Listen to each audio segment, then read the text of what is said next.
Well, first of all, it's great seeing you all. This is probably the best view I've had of all of you, and I am appreciative of that. But saying we're excited would be an understatement. You know, it's been an incredible 7 months for all of us, not just our team, but you guys and gals and our country in general. And there's been a lot that's gone on. But I think when you start the season, it's an excellent chance to start moving forward. Our players worked very hard. We had an incredible July and August. Um, and I thought we made a lot of progress as a team, even though it was in a different way, more in the weight room, individual work. We weren't allowed to be together as much during the summer, pods of maybe three or four, but it worked out pretty well. I thought we got a lot out of it. Came back to school. We had a couple of cases and set us back a little bit, but for the last 2 weeks, we've been kind of COVID free, and we're making some progress. We're looking forward to um, trying to get back to some normalcy, is I guess the best way to put it. And in doing that, I think we have to understand, and we will, that it's going to be our obligation to take care of ourselves the best we can. And that doesn't give you 100% that everything will be right, but it gives you the best chance. So we'll be masking up a lot. We'll be trying to take care of ourselves as best we can. But I think our university and the Big Ten in general have done an incredible job of trying to deal with this and give us the best chance to be successful. And I think that the protocol that we have within our building is phenomenal. And I take my hat off to everybody from our janitors to our coaches to all the people that work in the universe in the building in Breslin. I feel like we're really safe in Breslin. The problem is I can control the athletic bubble. I can't control the social bubble. And I think when you see things happening around the country, more of it is because of what's happening off the court or field than on the court or field. But to get back to our players, we've had some guys make some serious improvements. I like the direction we're heading. There's no secrets that we lost two very, very good players and a guy in Kyle Arns, Cassius, of course, and Xavier. But in Kyle Arns, we lost the stability guy and one that I'll miss in that respect. But we lost our two leading scorers and arguably the two smartest players we've had in a long time. They were very, very good on the court, and of course they were very good in the classroom too. But their on the court presence was special. So it's going to be a lot to replace. With that, we need guys to step up. Of course, Rocket Watts will be one. Aaron Henry, Gabe Brown. Um, the addition of Joey Hauser, who at least has a year under his belt playing in the system uh, as a scout team guy, I think is going to help us a lot. But, the big question marks, of course, are our point guard, which we played Rocket there some. We've really been pleased with the progress of Foster Lawyer. Um, Took him a while to maybe understand the different speed and issues. And it's probably taken me a while to appreciate what he gives us. So I've been very pleased with his progress. Jack Hoiberg's done a good job. And we got a freshman that'll play a little bit there in AJ. So I think we're going to be, I'm not sure as good as we were, but we could be different in different ways defensively with our break and things we can do. In the center position, losing Xavier, who was kind of a coach on the floor too. We need Marcus Bingham. He's gaining weight, but it's been a slow process. We're very pleased with Julius Marble. He's improved a lot. I think body-wise, they've really improved a lot. Malik Hall has been another guy, and of course, Madi Sissoko is a freshman coming in that we're expecting some big things out of. So I'm not going to go through every player since we're in a different format and we're not going to have as much time. But I also want you to be able to ask the questions on what'll please you and talk to some of you already. But in general, today is about the excitement of starting. You know, there's no midnight madness per se. We can't have fans in the stands, can't have media.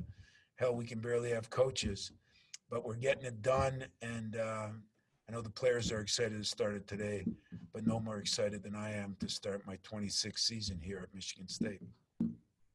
We're just going to have to protect our social bubble. I feel really good about what we're doing at our facility.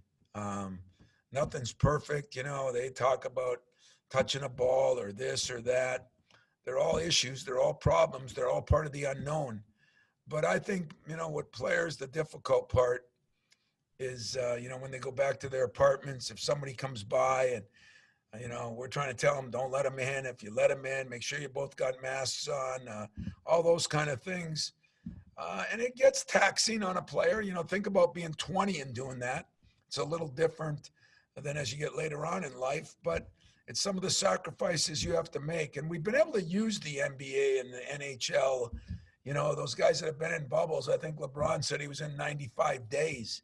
If that's the sacrifice a guy that's making 40 million can do, you guys can make some sacrifices. If you want it to be the same as normal, it's probably not going to be. You don't get the same privileges you used to have. But I get reminded of military people go to war. They're there 18 months. They don't see their family. They're not, you know, allowed to do much. Guys that go on ships, you know, it's like a lot of examples here with some of my assistants, some people I've talked to. And I've talked to a lot of NBA guys, both players and coaches, and we're going to learn from them. But it's going to be a trial and error deal. I mean, as we go, we're going to have to adjust. There's no question about it. Colleges don't have the money of the NBA, and it's not in one place. But the way they packaged it with virtual fans and the sounds and all that, just curious how different you think college basketball will look and feel, and can you borrow any of the NBA stuff? Well, I think we can. And if some of our former alums would give that kind of money, we could put that virtual stuff in. So I know you're thinking about that, Larry, but in all honesty, I think we can steal a lot from the NBA. I thought they did a magnificent job. The energy level, the music, you know, even the crowd noise that they came up with was phenomenal. We've got a few things planned on that. But I think, you know, what we're telling our players, there's going to be a lot of things that fall on us. And to watch guys that are making 30, 40 million dollars out there cheerleading on the sidelines, like LeBron was, or Jimmy Butler was, or other players were, it was kind of fun to watch and see. You know, I also like the relaxed atmosphere of the coaches. You know, they didn't have to be in their suits and ties. So we'll probably steal some of that too and be more in polos or pullovers, and that'll be kind of comfortable. But I think in general, we're going to have to manufacture some of the enthusiasm and some of the excitement. And it's given our team a chance to get closer. But we're going to do some things in the arena, I think, to kind of spruce it up a little bit. We'll definitely have some crowd noise and music and what we're allowed to do. But I'm still hoping and praying that as this thing moves forward, that we're going to end up with some fans and media back in the stands before we're done. So in the process, all we can do is learn from the NBA or the NFL, but there's no question we're going to have to manufacture some of that excitement ourselves. Hey, Tom, what is it going to be like to have Josh back, both in practice here just to get going, but also possibly as you head towards the season? Well, John, knock on wood, man. He's been pretty solid right now. I would say there's days that he looks like the old Josh, up dunking and doing things that he really couldn't do last year. He's way ahead of where he was last year. I'm trying to be cautiously optimistic for his sake and ours. But how's it to have him back? Great. He's been a great leader. He's even up that. He was always a great leader by example. Now he's starting to bring other people with him.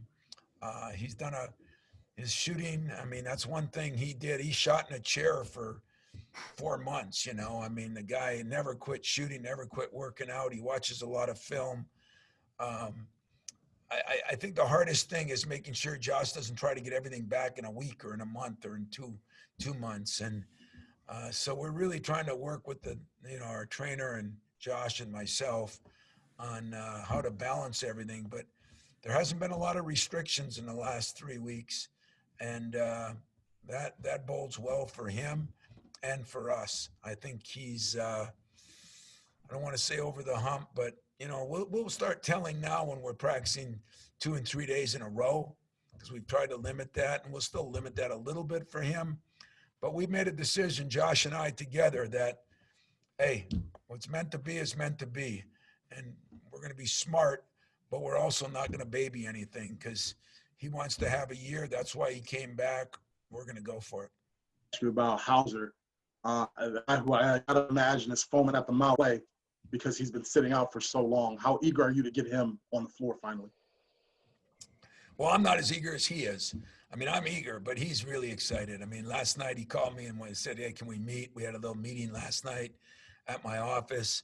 And I said, what's wrong? I thought something was wrong. He said, I'm so excited to get started. It's been a long time for me. And so he's really looking forward to it. But he's been very good. And I think he and Gabe and Aaron Henry and Malik and they're starting to form a good bond together and really appreciate each other. And that's what I told him he had to work on. He had to work on, he's kind of a quiet kid. And, that's not what we do here.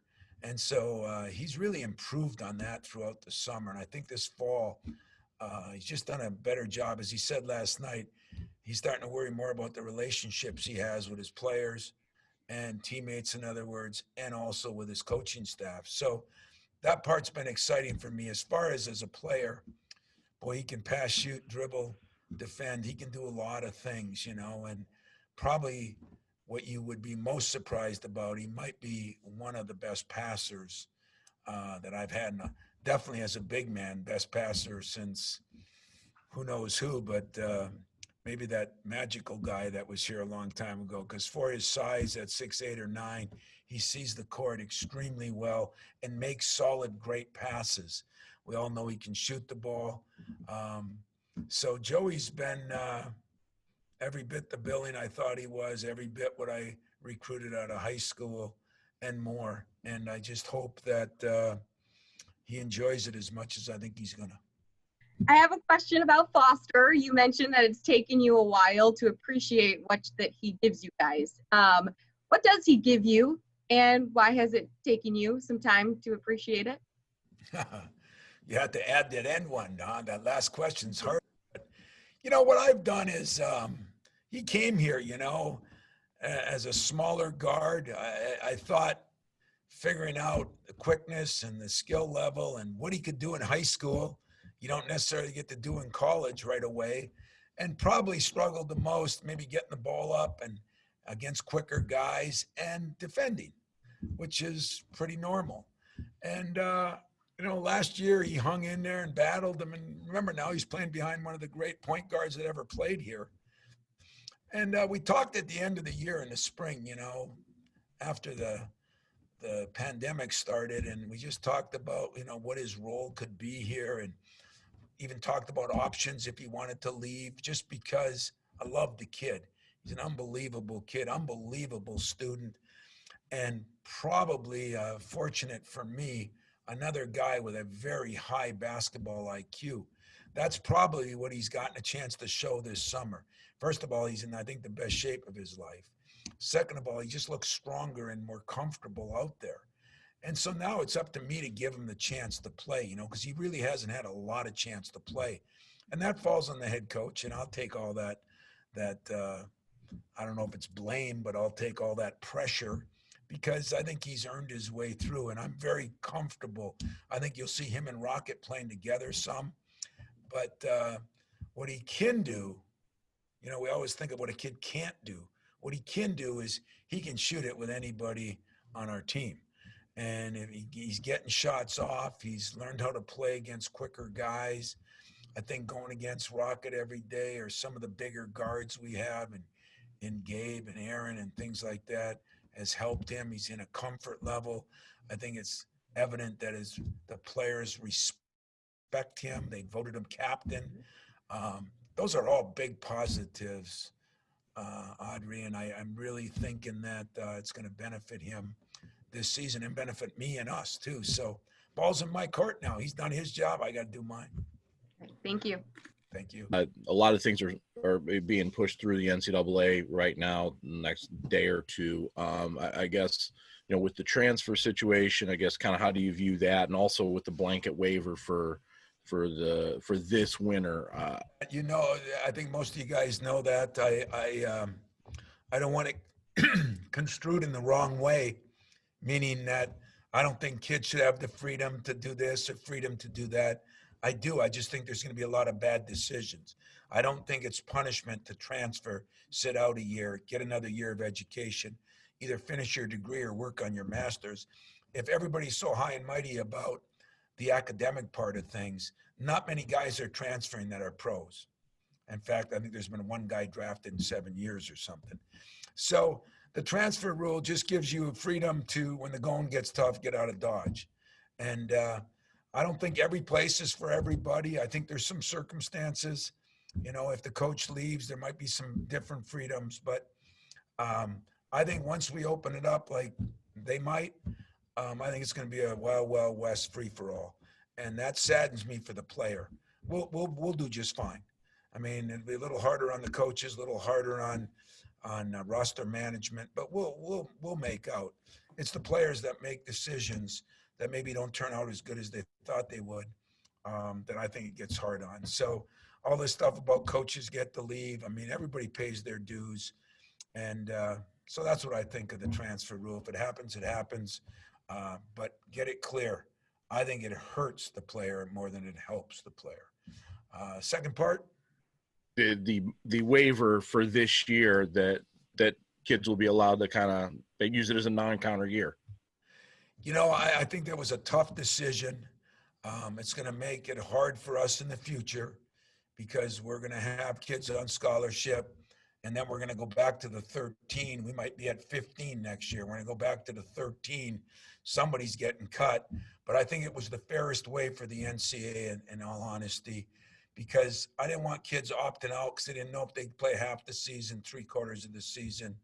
I really do think in a strange way, it was probably the best decision and gives kids a real chance to have some normalcy again to their life. Not worried about, am I playing too many games? Or am I not? Am I hurt? Am I not? So I actually have been in favor of that.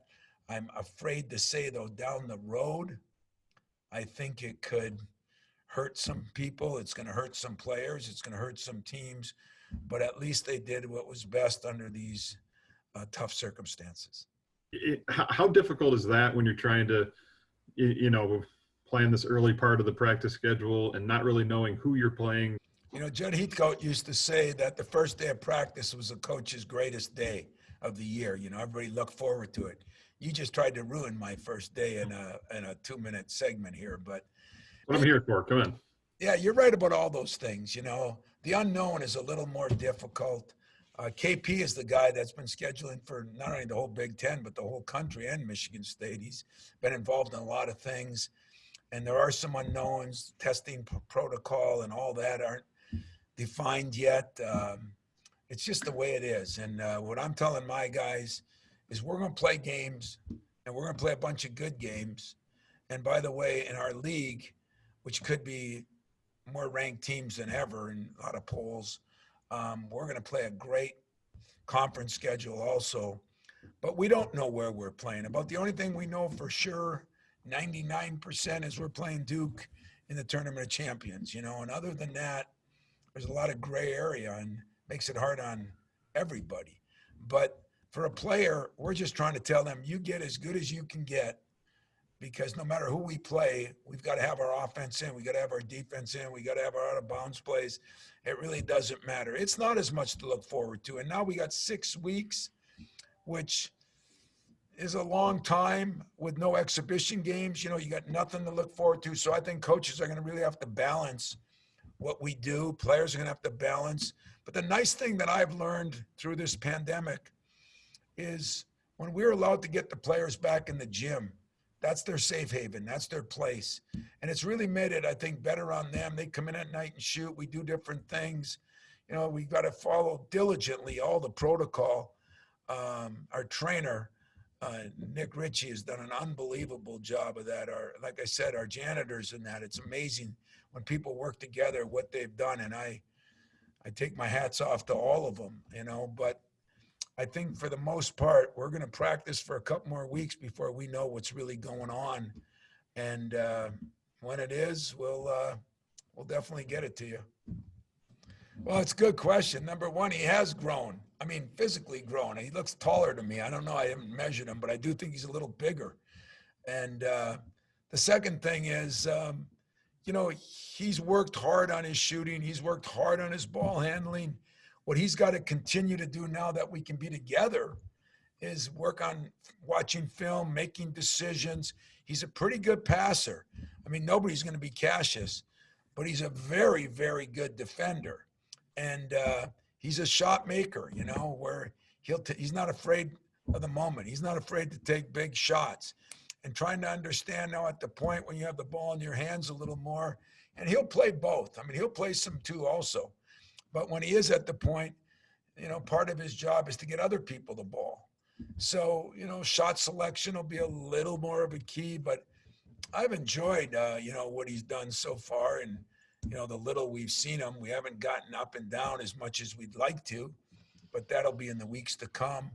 And I'll give you a better idea. But I think if he stays focused in and keeps working, there's a lot of things he can give us. And, you know, we're going to have some other playmaking guys now. You know, Hauser is one, Aaron Henry should be one, and of course Foster. But I mean, and let's not forget Josh, because he can do that.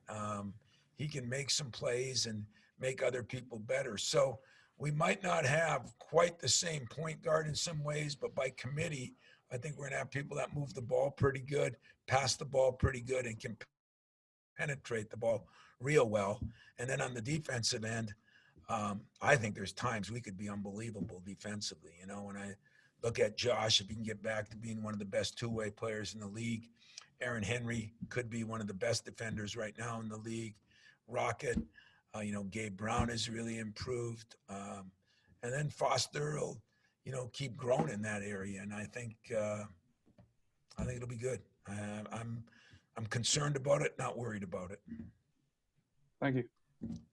Thanks, Coach. And thanks, everybody, for taking the time today. A little bit unusual for us. Already got it, because I know it's been hard on all them. And I know you're used to working with Big John, and he had rules. But I mean, I just want to make sure nobody else has anything, because it is a strange format. I don't want to drag it on for an hour, but I do want to get your questions. And, you know, you're able to get a hold of me most of the time or some of the time and everything. And maybe we'll have another one of these mechs, and we'll try to do something for you to figure out where we are after a week of practice, things like that. Since you won't get to come and watch, the only good news about that is then you won't think you know to coach my team. So that'll be a plus. But everything else will be, we'll try to do a good job. If I can get Mex into his Michigan State mold, not into his Georgetown mold, we'll try to do a good job of keeping you guys abreast of what's going on each week. And maybe we'll have another Zoom call, or maybe we'll get some players, or whatever we can do to make your job a little easier. Because I know you guys have been bored all summer, because some of the phone calls I get, you know, asking me how many times I clean my garage and what I do here and there.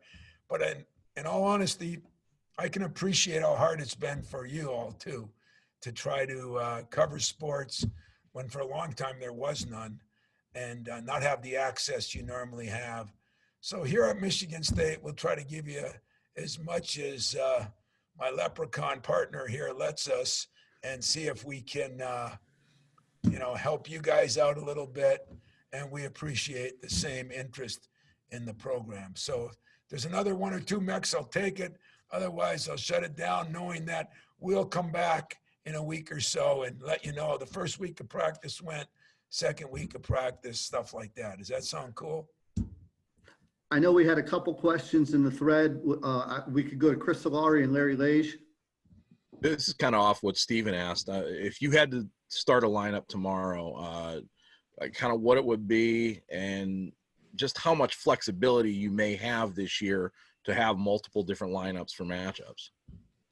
You know, one thing I do think is we have depth, and it seems like we have depth a lot. Now, depth and quality depth are two different things, but I do think we have some quality depth. You look at, we've had Malik start more than a few games. We've had Marcus start more than a few games. You know, we've had Rocket start some games. I mean, I'm talking about guys, you know, yes, for Aaron Henry.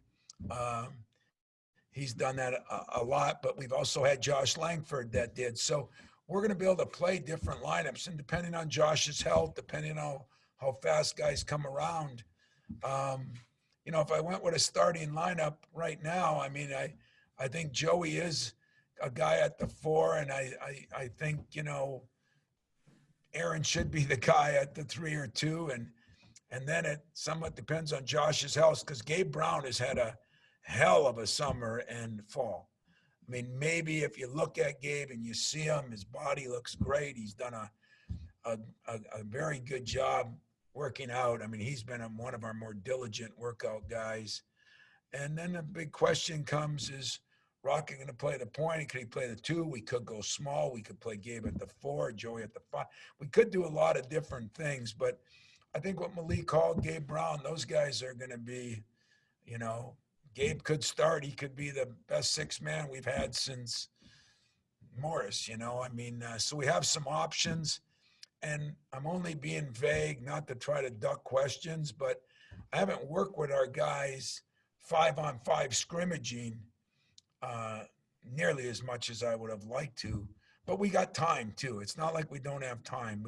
We've got time. There'll be no excuses, and it's the same for everybody.